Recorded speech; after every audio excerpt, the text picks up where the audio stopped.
আচ্ছা, আমাদের PDF two CSV কনভার্সনের সময় অনেক প্রবলেম হচ্ছিল। আমি একটা শর্টকাট দেখাই এবং ফ্রি টুলস খুবই নাইস। যে আমরা যে কনভার্টারগুলো ইউজ করছিলাম সেগুলোতে তো প্রবলেম হচ্ছিল, ম্যাক্সিমাম কাজ করা অনেক ডিফিকাল্ট। যাই হোক, সফটওয়্যারে আসি। এটা আমি সিএসভিতে কনভার্ট করবো।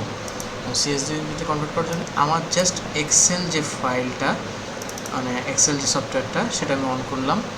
অন করার পরে এই যে ডেটাতে গেলাম, get data from file from CSV.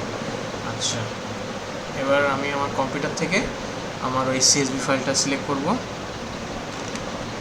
CSV ফাইলটা আমি সিলেক্ট করব। এই যে আমি এখানে যাচ্ছি, এই যে সিএসভি ফাইলটা ওপেন করলাম।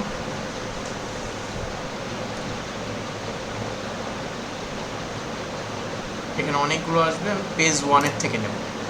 এখানে হচ্ছে আমার 6টা পেজ, আমি পেজ 1টাকে লোড দিব। এই যে এখানে মাল্টিপল একসাথে লোড দেওয়া যায়, আমি একটা করে লোড দিয়ে দেখাচ্ছি। এই যে পেজ 1 এই যে লোড দিলাম।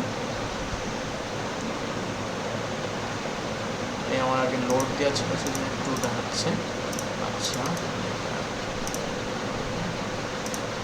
এই যে এই পেজটা লোড দিয়ে নিলাম, লোড দিয়ে এটা কেটে দিলাম।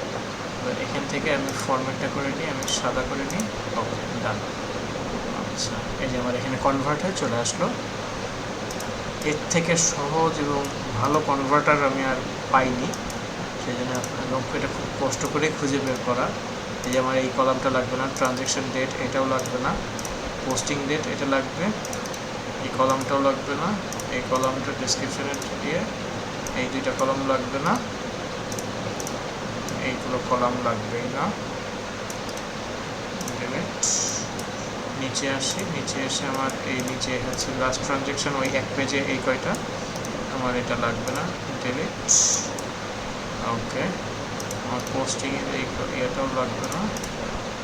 আমার এখানে হচ্ছে এটা হচ্ছে অ্যামাউন্টের ডেসক্রিপশনের, আর এটা হচ্ছে অ্যামাউন্টের। আচ্ছা, আমি এটা আরেকটা শিটে কপি করে নিয়ে যাই, মেন নাম দিই। আমি এখান থেকে কন্ট্রোল শিফট রাইট অ্যারো দিয়ে আমি এটা কপি করব। এই যে কপি করে, পুরোটা কপি করে আরেকটা শিটে নিয়ে যাচ্ছি। এই আরেকটা শিটের প্রথমে এখানে পেস্ট করছি, পেস্ট করে আমি এই অটো কলাম ওয়েব ফিক্সড এটা করে দিচ্ছি। এবার এই ডেটের নিচে এখানে ক্লিক করে আমি ফাঁকা এগুলো ব্ল্যাঙ্কগুলো ডিলিট করব। এই যে go to special blank, delete row হয়ে গেল। এটা সিলেক্ট করে আমি এই ডেটটা সিলেক্ট করে আমি আমি হচ্ছে ডেটা থেকে যে টেক্সট করলাম, নেক্সট ডে মান্থ ইয়ার এটা করে দিলাম, আর টাইম ফরম্যাটটা করে দিই, ফরম্যাটটা ডেট প্রথম চলে আসবে, ডেট করা আছে। এখানে আমি হচ্ছে এটা নাম্বার করে দেব, আর এখানে ডলার সাইনটা আছে, যেহেতু ডলার সাইনটা control F, dollar sign replace কিছু দিয়ে হবে না, এটা ফাঁকা হবে, রিপ্লেস হল। হ্যাঁ, দেখেন কত সহজে একটা ট্রানজ্যাকশনও মিস নাই, কনভার্ট হয়ে গেল। এবং এটা আরও সুন্দর করে আরও কীভাবে মানে ডেসক্রিপশন সহ করা যায়, আমি ইনশাল্লাহ বিস্তারিত ক্লাসে দেখাবো, কেউ দেখতে চাইলে দেখাবো, কোনো ট্রানজ্যাকশন মিস হবে না। এবার আমি যদি আরেকটা আনতে চাই, আরেকটা পেজ আনতে চাই, তখন এই যে আবার এখানে কোয়েরি অ্যান্ড কানেকশন সার্চ দিয়ে আমি যদি আমি যদি আরেকটা ডাটা আনতে চাই, ডেটা গেট পরে নেক্সট পেজ যদি আনতে চাই, আমি একসাথে মাল্টিপল পেজ আনতে পারি, আমি একটা করে পেজ দেখাচ্ছি। এই যে এবার আমি সেকেন্ড পেজের থেকে নেব, এই যে লোড,